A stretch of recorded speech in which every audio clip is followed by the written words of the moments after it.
You said you're I'll, working. I'll get back to your messages uh, after this meeting. Oh, it's all good. No, I appreciate it. No, no worry. It's All right. yeah, it's just a question in general. Yeah, for sure. Yeah. Excited to finally leave for Japan. 1 week left. Oh yeah, Oh yeah, Yeah, less than a week. I'm going Thursday. dude, nice. that's really First exciting. time ever. Do you are you trying to you say you're not bringing a lot of clothes, right? You're just like just leaving it until there. Yeah, I guess yeah, I'm gonna go. I mean, I'm bringing obviously I'm bringing quite a few, but uh yeah, I'm planning on buying some stuff there, also souvenirs and stuff. So I'm kind of traveling light, Yeah, and then I'll come back with one suitcase. sweet, nice, But dude. yeah, it's looking forward to it. Right now, I have a few things packed, but yeah, mainly Damas and socks. Dude, awesome. Mhm. It's a start, Yeah. the Okay, essentials. cool. But Yeah, yeah, dude, that's sick. Yeah, I'm excited to see you here. Yeah, yeah, I'm excited to see you guys there. I'm excited to for the honestly the whole experience. yeah, It's dystopian. Absolutely. yeah. It's gonna be awesome. Colton, how we doing? Yo, what's up? I'm What doing up? good. Good. What's Good up, to see you. Colton? Let's go. What dom are you playing? Element. The element with the Rhino clear. Okay, sick. The pyro. Okay. Yeah. Yeah, yeah. Okay. How is that Rhino clear? What? How is that Rhino clear? It's so sticky. It's Really? crazy. Yeah. Wow. It has a few chips, but other than that, it's really good. Hmm. Hmm. That's Well, kind of like Zach, what you have that's what one I of like to those, hear. so That's what I like to hear. I have one too. That's like that same design, but it's a 100 gram Thomas, so I'll have to use it for A Truth Day. 100 grams. Yeah. What? I don't probably won't. I don't know if I'll play it because at that point it's noticeable. So I don't know, but I mean, I might use it on something. But That's crazy. you can yeah, you can give it to me for turntables if you don't use it. yeah. How we doing, Andy? Good to see you. Hey Zach, what up, Nick? What's Yeah, up, Andy? yeah, Hey. this is my first time here. Let's go. Dude, glad to have you here, dude. It's great to see you. Yeah, Yeah, yeah. awesome. But awesome, guys. Yeah, Nick and I got a couple questions and a handful of questions. I would just love to discuss them all with you guys and just see, kind of talk about the answers to them. So yeah, let's just go ahead and start. Um, how you use regular Kendama sessions as productive as possible to progress. So this is from this is a question from a user called Greasy Dama. No profile picture. Don't know who that is. But um honestly, for me, what's worked the best in terms of actually making the sessions productive is setting intention around the session and actually noticing some strengths and weaknesses, identifying strengths and weaknesses of myself as a player. It wasn't that long ago when I would play Kendama. I've gone through so many periods of this in my Kendama journey throughout the last 12 years naturally, but I remember distinctly one full summer I realized I was just going to play Kendama, and after my sessions I was like really contemplating whether I actually had fun or not, like for not for like many months in a row. And that was because I was just realized I was just doing the same exact tricks over and over and over and over again. And I wasn't challenging myself out of my comfort zone. That was 2 years ago. And I was like, wow, this is really, really boring. I like any line I would hit with like a combination of tricks I was already good at didn't feel, I don't know, good. It didn't like have that dopamine feeling anymore. But as soon as I was like, okay, I'm good at these tricks, I'm really bad at stump playing fast hands, like juggle stump playing fast hands. and noticing my weakness and noticing a strength I want to get even better at. So let's just say like insta jumping sticks. I was like, okay, I'm really good at these. I want to get even better, and I suck at one trick. And it makes. And then as soon as I started focusing on those two tricks, Kanama became a lot more fun again because it goes from there's so many tricks and so many tricks to learn and do and progress with, and it's like, oh my gosh, there's so many options to really just narrowing the focus. Um, and I really think that it simplifies the practice so much. If you can just identify one weakness you have and one strength you have and just dial in on those for, let's say, 2 weeks, 4 weeks, see what happens, and then naturally go back to other tricks and kind of branching out again. I think it helps a lot in terms of progression. Yeah, I also so I've done this without setting goals, and just in a time where Zach wasn't, like he said, wasn't practicing anything new. That's what you. I mean, after 10 years, right? If you don't start playing with intention, you might start repeating a lot of things, just unconsciously. But I started doing this after Capsule 2022. I realized, hey, like I need to be doing some new tricks um, to keep up. And I was doing this, but without actually making goals. And what I mean by that is setting goals one at a time to achieve the overall grand finale trick that I like to hit. It was just more like, oh, new unlock, new unlock. Let's see a new variation of this, new variation of that. There was no really real path for me to follow, which didn't really end up leading me to get that proficient at any of the tricks I tried.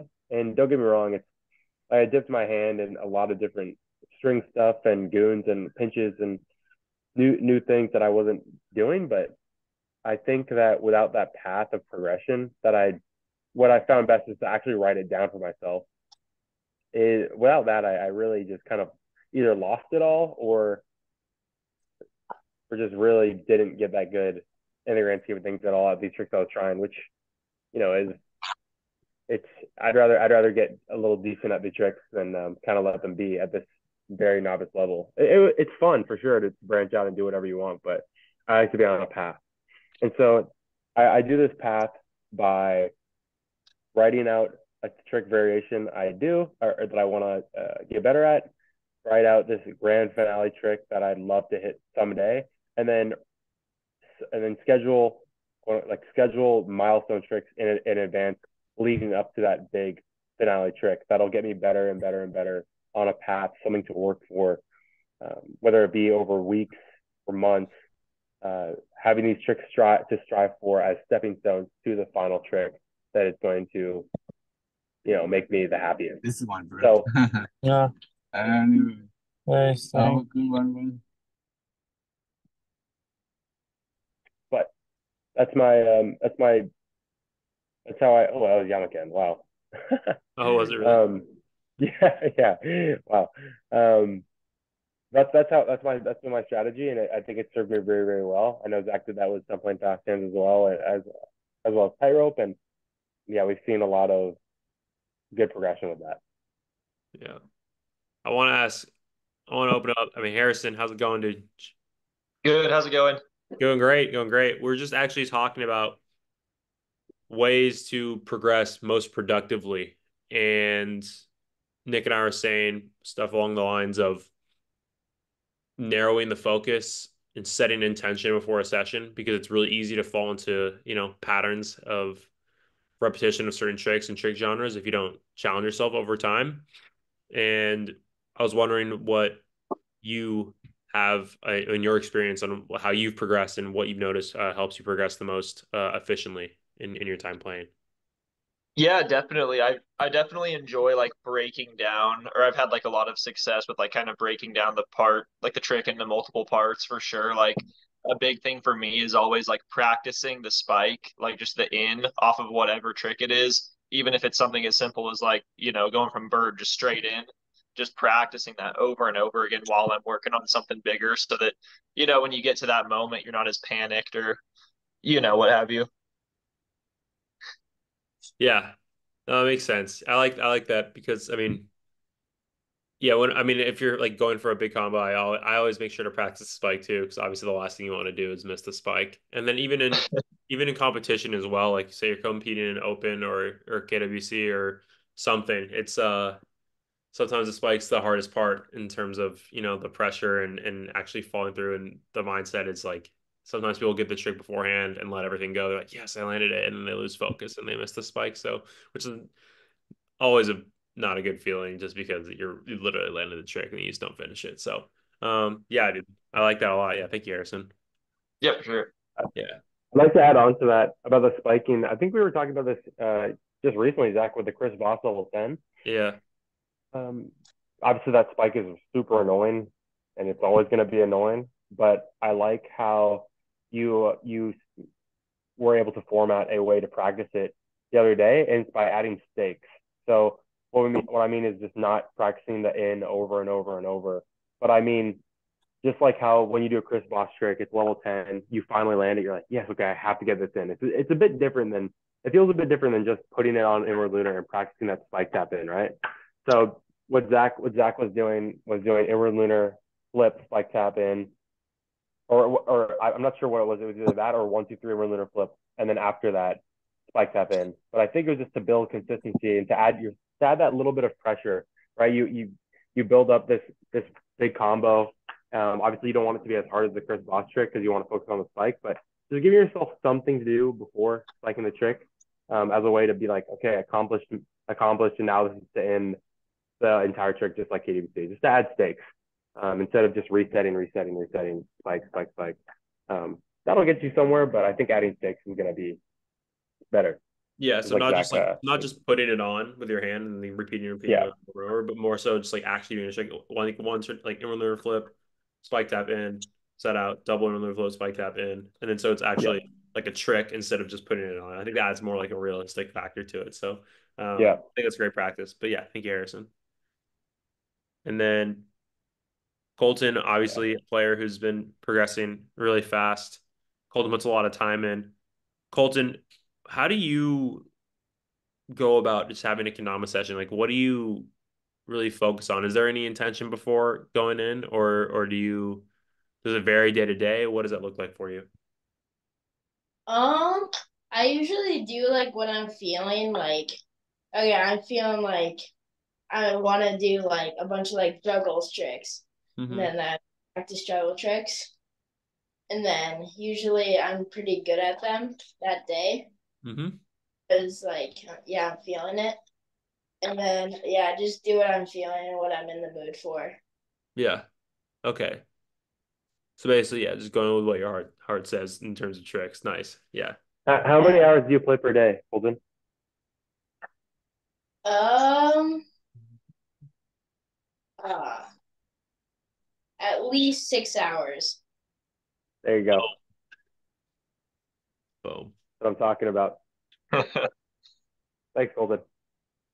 Yeah, I think another question to we can segue into is Chavi's. Chavi asked, what can you get good at? Can you get good at a different trick in order to get good at other ones? Like what tricks translate to other variations, or maybe just completely different tricks in general. And if we had any examples, that's kind of a good discussion topic I don't want to dive into. I really, really, really recommend. This is one of my ones that come to mind immediately is this one right here, Airplane 1.5 soft spike. This one is, I feel like I want to make a video on it because of just how important of a trick I think it is. Um, you're going to learn how to control the ball, how to let go of both pieces, how to get that feeling of juggling. It's not a juggle, but it almost feels like one. You're swapping the Ken and Tama, and the Tama control is a huge part of it.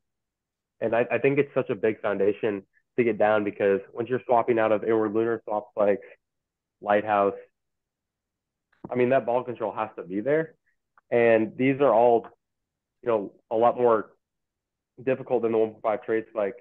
And also, if you learn this one, then you prevent bad habits of seeping in later. I know a lot of people who spin it off this and try to go for spike, or maybe it's not a clean half rotation down. This isn't the best for if you want to go to birds or stalls.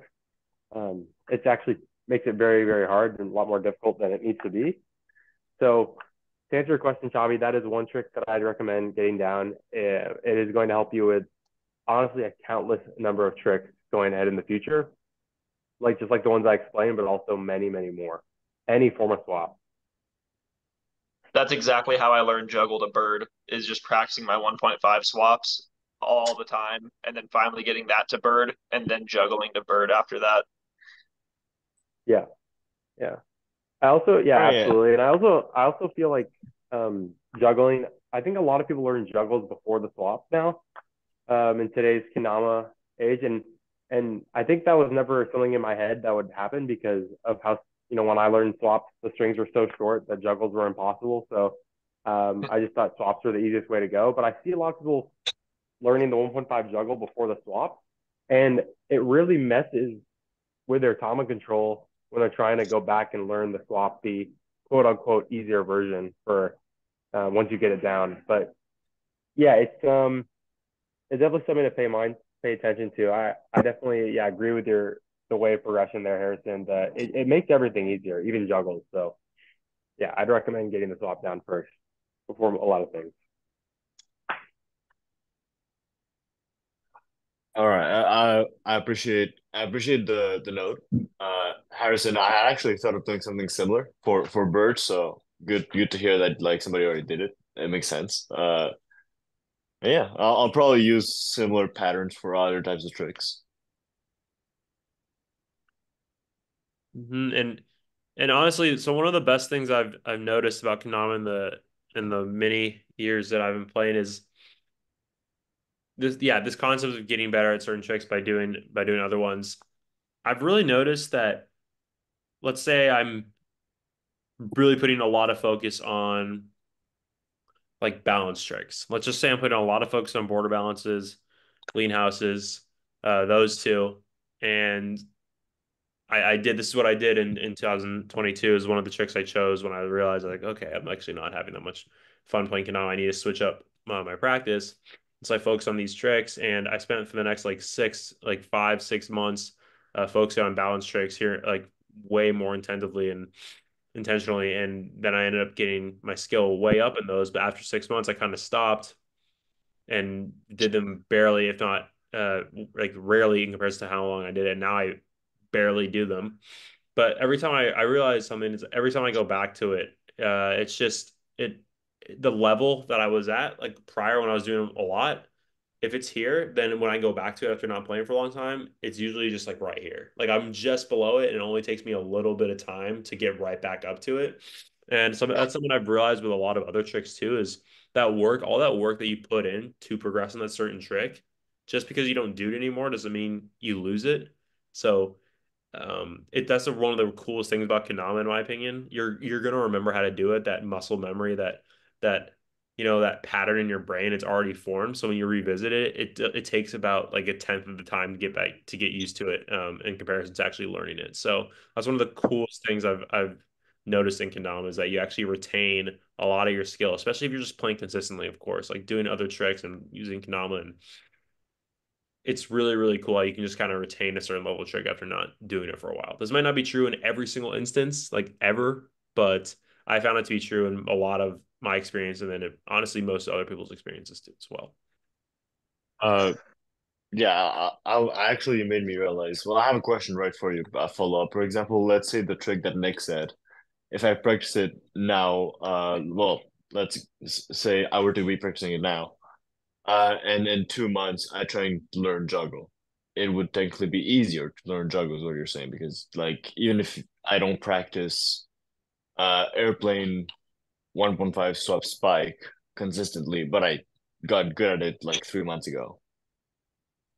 I don't know Are if that you makes sense. are you saying like if you stop practicing juggle now and then start practicing with 1.5 swap, you'll be better at juggle in the future? Uh, kind of, yeah. Okay. I was saying it the other way around, but yeah, that way, yeah, the same thing. Oh, okay.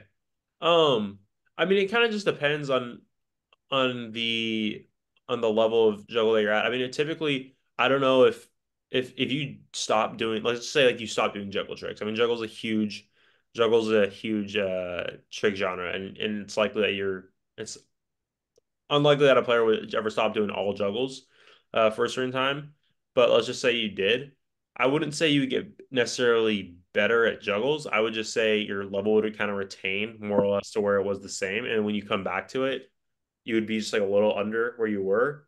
And then it would only take you probably, I don't know, it would take you a way less time to get back up to it to the time it initially took you to get there, you know? Yeah. Yeah. Yeah, you'd have it then.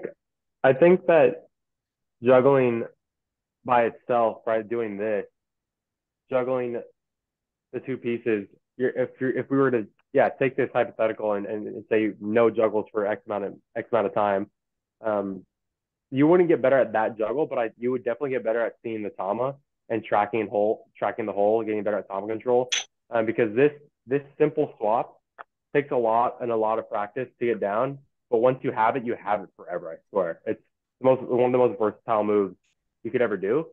So you wouldn't I guess technically get better at the juggling motions like this, but tama control when you're going for the final spike, definitely would see improvement in that. Yeah. Sweet. Yeah. Awesome. If anybody else has any thoughts on that, go ahead. But if not, we'll just move on to a different topic. Yeah. I guess I'll just say one last thing. It's I guess it just comes down to not skipping steps or skipping over a huge foundational movement that is going to set you back later. Whether it be making bad habits first and then trying to fix them. It's always best to make the good habits first and then uh, so you don't have to deal with that later trying to fix them. It's a lot harder to fix them once you're trying to go back. So Yeah, it's a tough pill to swallow when you realize you can do juggle tricks, but then realize that doing stalls is like seemingly simple stalls. Obviously, we all have our strengths and weaknesses, but seemingly simple stalls is just it's like way harder for you than just doing some juggle tricks. So yeah, it's tough to revisit that when you realize that. But yeah, so setting yourself up from the beginning is key. But then also the second key is noticing that you have gaps in your game, of course, working on them. So instead of neglecting them. All right. So this is a question that we got from yours, Schwepp. And I'd love to just hear you guys answer it. Like to hear one of your guys' answers first. Um, where do you see Kendama in 10 years? So, okay, take a state of today's game, 2034. We're all 10 years older. Colton's a whopping age of like 22. Um, so yeah. Where do you guys think? I mean, like, I'd love to pass over to Guy. Let's pass over to Guy. 2034. Kendama, what's like one couple things in your mind? That's a good question. Yeah, I it's a think decade. Decade's a long time. So I think it could go a lot of ways. I think it really just depends on like I think it could really depend on the work you're doing here too, you know. yeah. Um I think let's say what you guys are working at right now wasn't a thing. I could see it going 10 years from now and being pretty much the exact same. Like Hmm. kind of from here to 10 years ago. Like sure there's more companies, more tricks, more advanced, but like overall world recognition, you know? Yeah. It's not like it's really changed that much um since then, since the beginning. And so I could see it not changing at all, or if someone puts in the work and does something like what you're working towards, I could see it being a lot bigger and a lot more widely known, you know. Yeah. Yeah, totally. Thank you. Yeah, obviously, It definitely just what depends we're on like what what work is put in. right. Yeah, 100%. Definitely what we're going for. And yeah, yeah, for me it's like I totally understand that viewpoint because it's like the seeing the trends over the past couple of years in Kendama, and not just the trends of like it being not like the trends within the community, but just kind of its overall um kind of just popularity and to get like seeing the fluctuations go. But that's always been constant. really, for at least, like the biggest booms have only lasted a couple years, and then it's like up here and then down, up here and then down. So, just based on history, I honestly would expect that the same thing. And right now, it's definitely one of it feels like it's one of these ever since 2020. It feels like it's one of these. So, yeah, but yeah, in 10 years, I mean, for sure. I mean, that it's a decade, it's a quite a bit of time, but also the year before we know it. So in 10 years, I definitely aim to Nick and I are definitely working on globalizing it to an unprecedented level and really, making new waves in terms of kind of like the respect it has and the overall perspective of it as a game and a sport. So I'm really looking forward to continue to work towards that, and of course with all of your guys' help as well, definitely. So yeah, thank you, Guy. Yeah, let's see. Andy, do you have any thoughts on that in 10 years? Where do you I think? don't know. Maybe Kendama could grow like in South America, maybe because I know there's like whole community there. Not not too much. Like there's not too many people right now. There's some communities that are really off right now. Like there's community in Peru, is in Chile. Uh, is there some many parts of South America that they play kendama, but they don't do it consistently. But I want that side of the globe like to grow. Yeah, yeah, that'd be super. Oh, we're echoing. All Yeah, right. coming from a third world country is like so difficult, Mm-hmm.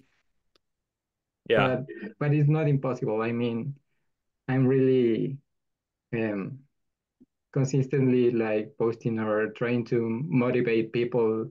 As the last month, I told you that I do that contest in Ecuador. So there's people who play in Kendama in South America, and yeah, yeah. Oh shit, I don't know where I'm echoing from, but I think we're good. Yeah, no, that's awesome, Andy. I really think I would love to see Kendama get popularized in South America too. And what you're saying is there's like a decent amount of communities there, right? Like there's a good amount of communities in multiple countries down there, but it hasn't like gotten a huge boom in any of them yet. Is that what you're saying? yeah, yeah, excellent. Okay, yeah. Yeah. No, I mean, yeah, I feel like that's totally that side of the world is totally untapped in the sense that I think when people think of Kendama, I mean, they probably rarely think of a South American country. Like they don't know that there are players they probably don't know that there are players in like Ecuador or like Chile or different countries like this. When in reality, like as you said, I mean, I've seen a good handful of the community, from down there. I definitely know there are players from doing the contest and speaking to some players from those countries and um but yeah, I think what it is right now is like when people think of Kendama, like it's probably one of the last places they think about because they're like, oh yeah, it doesn't probably exist over there because we don't see as much, from Mm. that side of the world. But I mean, that'd be a really good sign for where Kendama's at if it was really getting a lot of popularity in South America. Because I mean, if it was popular, in South America, if there was a boom there, then I mean, I can only imagine what it would look like in the state of the rest of the world too. So if that's up, I would just assume like everything's up and across the globe, which would be really really Yeah. cool. Like a couple of years ago, we have like a group.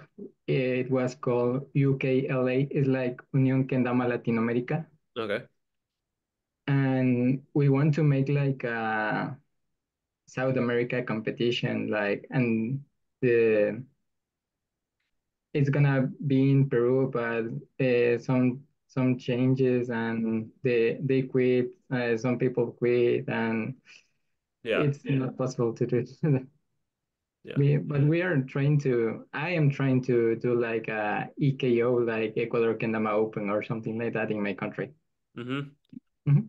Yeah. Have you done that before, or would that be like a first time thing? It's gonna be like a first time thing. Yeah. Yeah. I mean, that's a big step forward. That's a big step forward to host a competition like in your country and yeah, host a competition like that because Yeah, I mean, I'm sure there's not that many going on in South America, so I think that'd be a huge first step, like huge step towards that Yeah. progress. Yeah. When do you plan on having it, or have you thought about that, or is like next year, this year? I was planning to do next year because I know there is sweet kendamas in Ecuador. Yeah. I am running Kendama Ecuador, like the brand Kendama Ecuador in my country. Hmm. So maybe we can do something about it, like a contest or something like that. Yeah. Absolutely. Yeah. Well, I look forward to seeing the progress on that. That's super exciting. That's a Yeah, big move. for sure. Awesome. Thank you. I'd love to hear. I mean, you did an Instagram contest a month ago. You said I'd love to hear just you explain about that. I know Zach helped out. I think looking at the entries, I think that was just a really, I think it was a really amazing contest. I'd just love for you to share it real quick with everybody, like what it was. Yeah, the concept behind it, like what people had to make their videos about too. Thank you so much, guys. Really appreciate it. Yeah. Can you explain like what the concept of the idea of the contest was? Like what type of video they had to make? Of the day in the life. Hmm.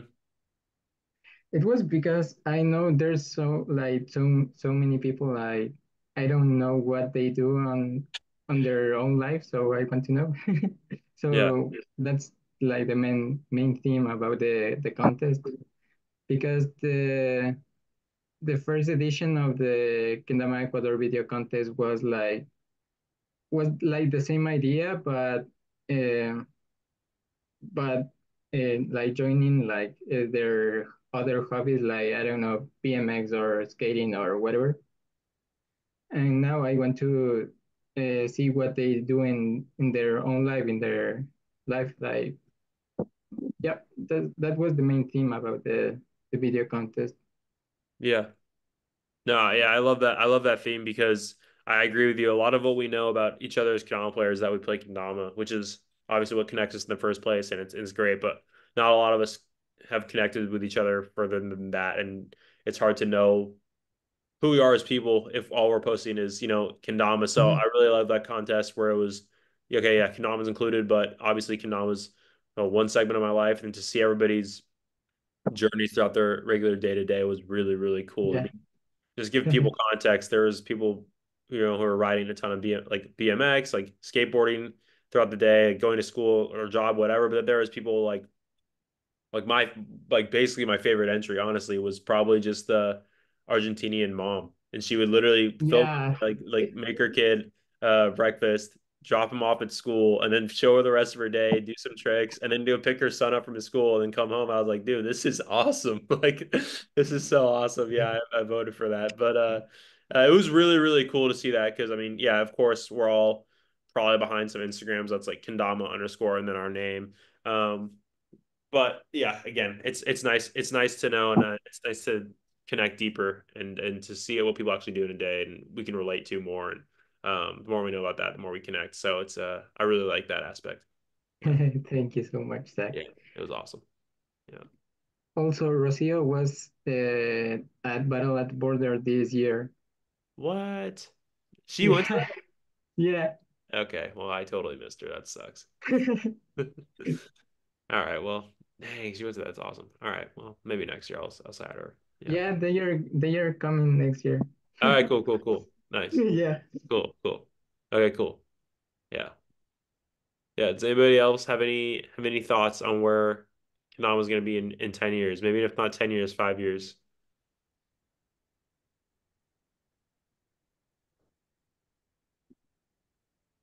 No. Okay. Okay, yeah, it's a big question. Next one, we can go. I just saw Edwin in here, but I think he may have left.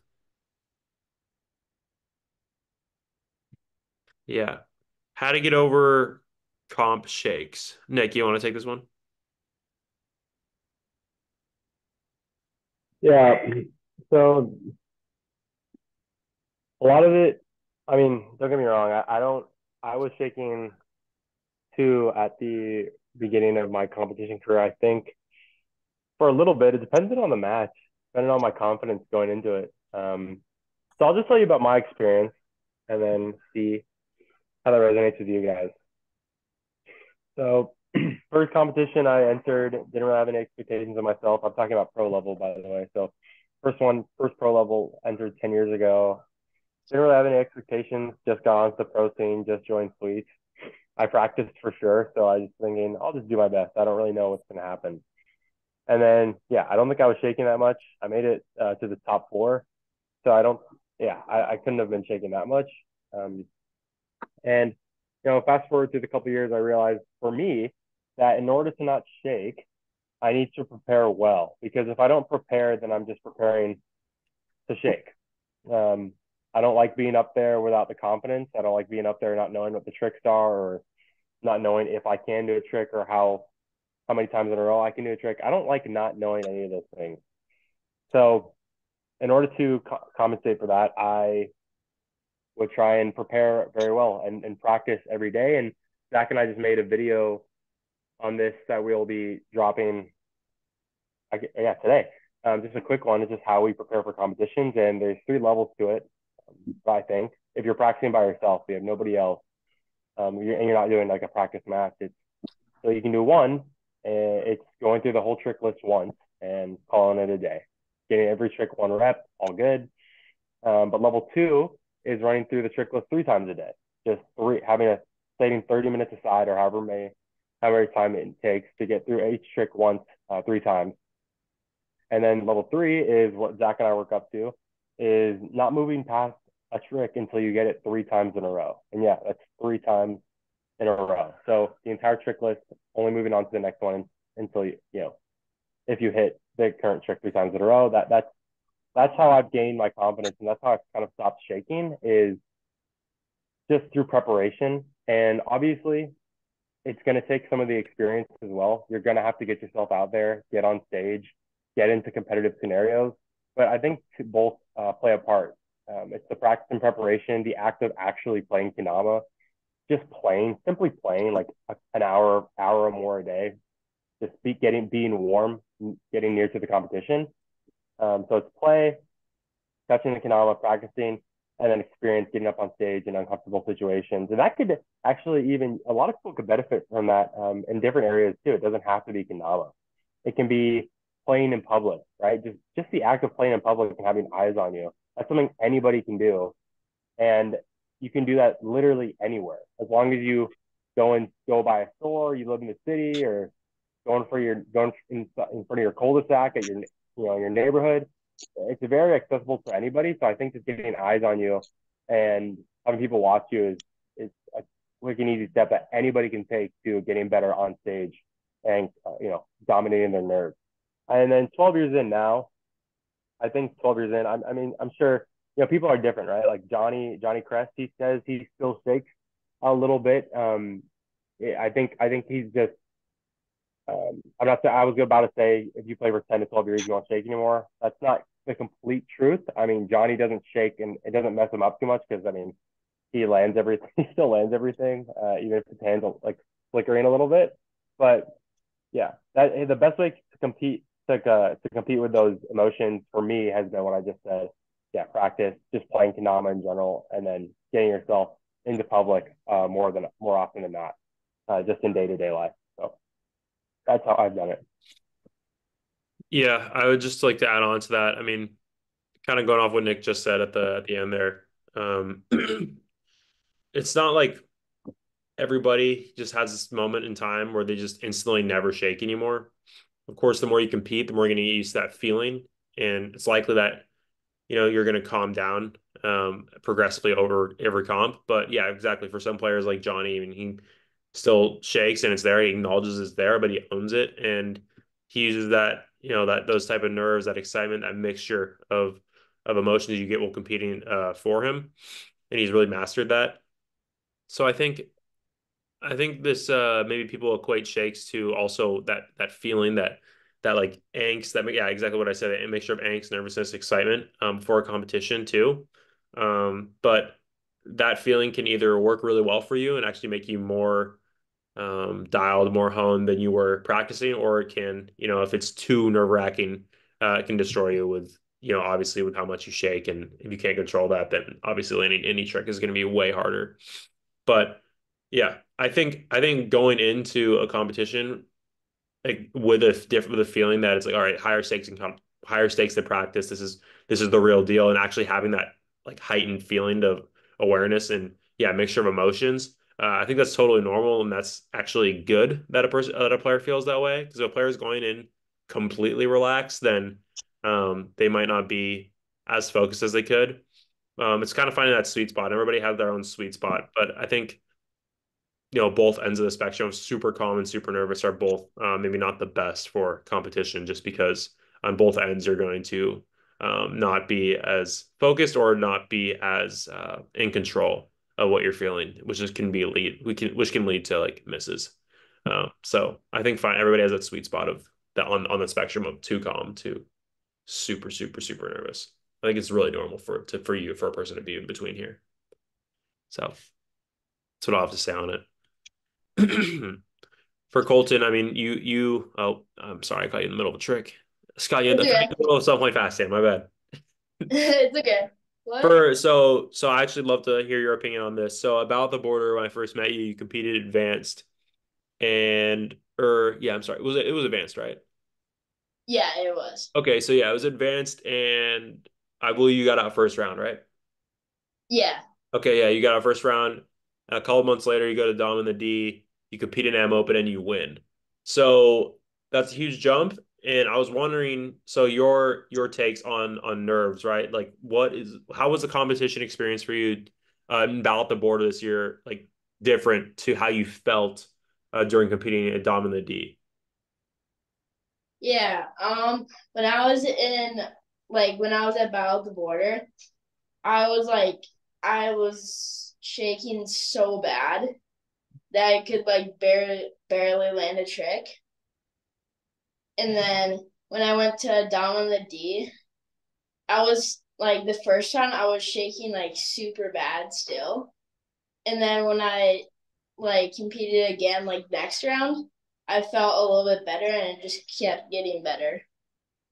So I think like competing more like helps you a lot. Yeah. So and obviously in the did you practice more for Dom in the D, or you practice more about the border, or was there a difference there, or was it the same? It was the same actually, I think. Okay. Okay. So for you, you got past that first round this time and Dom in the D, and then every round after that, it got progressively so much better in terms of nerves, it sounds like. Yeah, yeah, Okay. Okay. Yeah. Cool. Yeah, thank you.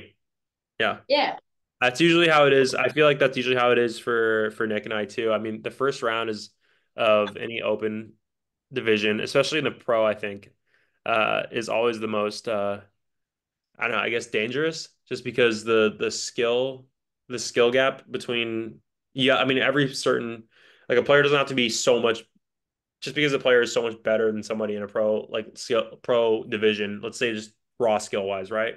I mean, it doesn't really matter that much, because the first tricks in a pro open only go up to like right here, and I mean it could be like half their skill level, but the player they're playing against could be at their skill level, but they're still good enough to do these tricks. It's basically gonna be anyone's game in the first round, especially if the players like haven't been competing, like Colton said, like not warmed up, maybe a little nervous, missing easy spikes. I mean, this is the first round is usually when a lot of upsets can happen, because I mean, really anybody can beat anybody in those first couple of rounds. So, but yeah, I've noticed that too. As I go on in the comp, I usually get better, and same with Nick. So yeah, I noticed that theme as well. Thank you, Colton. yeah. Thank you. Yeah, no problem. But yeah, You all add something to that. yeah, for sure. Um, yeah, the last time we were talking, I had to leave early, but we were talking about 303 KO, Yeah. and I wanted to say thank you guys for giving me that final extra push to convince me to compete, because I ended up doing it, and I had a great time. I got knocked out first round, but it was super fun and it was good. I felt so nonchalant and calm up Mhm. until like I drew that very first trick, and I was like, oh, then the nerves hit me, and I was pretty shaky, but I did score 1 point, and then my opponent, he was practiced up though, he was honed, but it was a fun experience. Yeah. Yeah, well, yeah, awesome, Harrison. Thank you for letting us know about that, and I'm really happy that you had a good time competing. I really think it's one of like the most special parts in Kendama. I mean, we don't get that feeling right that often. It only comes around every time there's a comp. So maybe like twice a year for some of us, maybe less. So yeah, and so and like taking from that comp, like, do you want to compete again?